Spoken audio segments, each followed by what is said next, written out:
Now here we'll see what is the difference in the value of acceleration due to gravity because of height.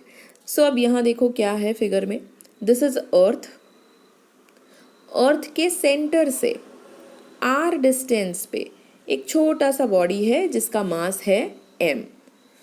सो ये r जो है small r actually क्या है वो, अगर आप देखो this much is the radius of earth and this much is the height from the surface of earth.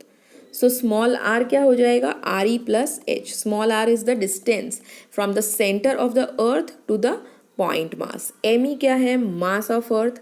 Small m is mass of the point object. ये जो छोटा सा object था उसका mass है. re is the radius of earth. Now in this condition, what is the gravitational force acting between earth and the body? It is given by g m1 m2 upon r square. So m1 is suppose mass of earth, m2 is suppose mass of the body, and the distance between both the masses is how much you can see from the figure. Either you can write small r square or you can write re plus h whole square. So ये universal law of gravitation का formula हमने लिख दिया. But now again from Newton's second law of motion, I know F is equals to mass into acceleration. But here which acceleration is acting? Acceleration due to gravity. So I will be writing F is equals to mg.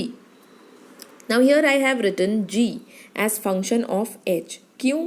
क्योंकि मुझे यहाँ क्या देखना है, I have to see the change in acceleration due to gravity above the surface of earth. देखो हमारा topic क्या है, above the surface of earth.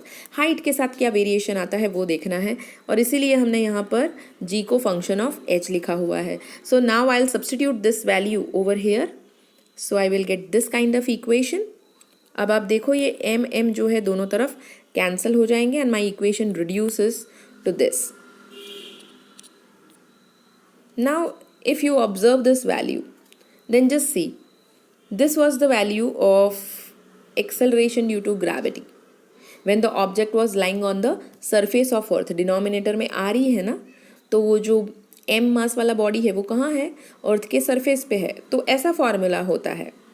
अब अगर h हाइट पे है तो हमें g का कैसा फॉर्मूला मिल गया, ऐसा. आप दोनों के डिनोमिनेटर्स चेक करो, यहाँ denominator is bigger. If denominator here is bigger, then I can say that value of g is lesser. So जैसे जैसे हाइट बढ़ती है, जैसे जैसे डिनोमिनेटर बढ़ता है, g की वैल्यू जो है वो रिड्यूस होती जाती है. कितनी रिड्यूस होती है, now I want to check this. Reduce होती है वो तो पता चल गया, ये इक्वेशन को इसके साथ कंपेयर किया, हाइट पे इतना ग्रेविटेशनल एक्सेलरेशन और अर्थ के सरफेस पे इतना, तो मुझे दोनों के डिनोमिनेटर्स कंपेयर करके पता चल गया कि जैसे हाइट हम बढ़ाते हैं acceleration due to gravity decreases. But by what factor? So now we'll calculate that. So for that what we are doing, यहाँ से आपका जो डिनोमिनेटर है re plus H whole square, from this bracket I want to take out re common. तो आप देखो first term में तो re इज ऑलरेडी प्रेजेंट, तो वो तो बाहर निकल जाएगा. बट हमारा जो सेकेंड टर्म है h, उस टर्म में तो re है ही नहीं, तो मैं निकालूं कैसे common. So for that what I will do, मैं ये जो पूरा ब्रैकेट है ना उसको मैं क्या करूँगी, multiply and divide by re. So कैसा हो जाएगा यहाँ पर, see it is re was already there, re plus h ऐसा है. तो ये जो फर्स्ट टर्म है ना उसको मैं मल्टीप्लाई करूँगी re से, so it will become re square, और डिवाइड करूँगी re से. ठीक है, वैसे सेकेंड टर्म जो है उसको भी हम मल्टीप्लाई करेंगे re से और फिर डिवाइड करेंगे re से. ओके, और अब यहाँ से हम किसे कॉमन निकाल देंगे, re को कॉमन निकाल देंगे. सो जैसे ही मैं यहाँ से re कॉमन निकालूंगी, यहाँ ब्रैकेट में होल स्क्वायर है, सो क्या हो जाएगा, ये पूरा बाहर निकल के आ जाएगा, यहाँ से re बाहर निकल के आ जाएगा, बट ब्रैकेट का स्क्वायर था ना, सो जब हम बाहर निकालेंगे यहाँ से, भले मैं re बाहर निकाल रही हूँ, I am taking only one re outside the bracket, but bracket के बाहर निकलेगा तो I have to write re square. अंदर क्या बचेगा, यहाँ से एक re निकाल देंगे तो अंदर क्या बचेगा, re अपॉन re. सो वो कैंसिल होके क्या बच जाएगा, 1 हो जाएगा. यहाँ पर क्या हो जाएगा, आप देखो यहाँ से न्यूमरेटर में से एक आर ई हमने बाहर कॉमन निकाल दिया है, जस्ट बिकॉज ये ब्रैकेट के अंदर था जो होल स्क्वायर था, सो ये आर ई को जब मैं ब्रैकेट के बाहर कॉमन निकालूंगी अगेन वो क्या बन जाएगा, आर ई स्क्वायर। सो यहाँ फिर क्या बचेगा ब्रैकेट में, एच अपॉन आर ई बचेगा। ये वाला आर ई तो हमने बाहर ले लिया है। So you can see we will be left with the term like this. क्या किया हमने, ये ब्रैकेट में से आर ई कॉमन निकाला है बाहर। आप ब्रैकेट देखो यहाँ पर होल स्क्वायर है, इसलिए जब ऐसे ब्रैकेट में से आप कोई भी चीज़ बाहर निकालते हो it becomes R E square. Now further you see, equation को थोड़ा सा रीअरेंज कर रहे हैं और यहाँ पर एक सब्स्टिट्यूशन कर रहे हैं। What is G M E upon R E square? Just see this equation. G M E upon r e square is the equation for acceleration due to gravity on the surface of earth.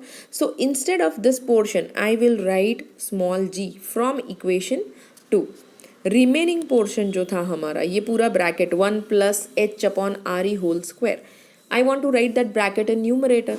So जैसे ही numerator में लिखेंगे तो ये power plus 2 था, कैसा हो जाएगा, -2 हो जाएगा।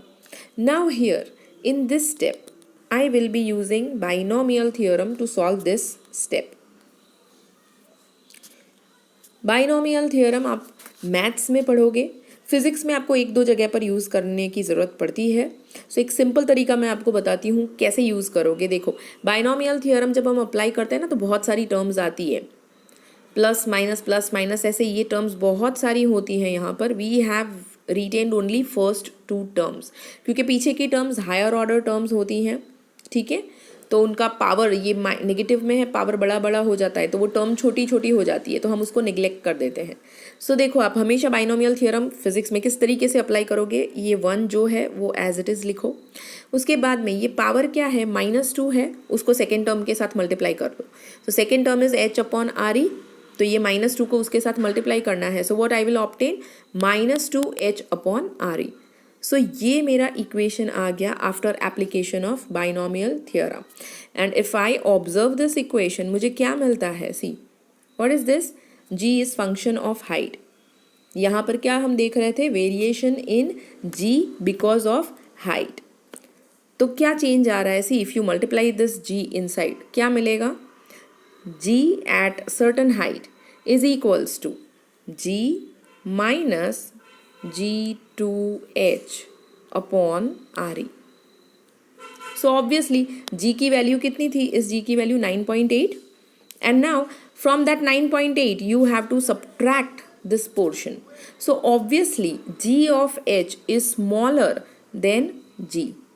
By what factor? By this factor. So we have calculated that how the value of small g decreases with the height.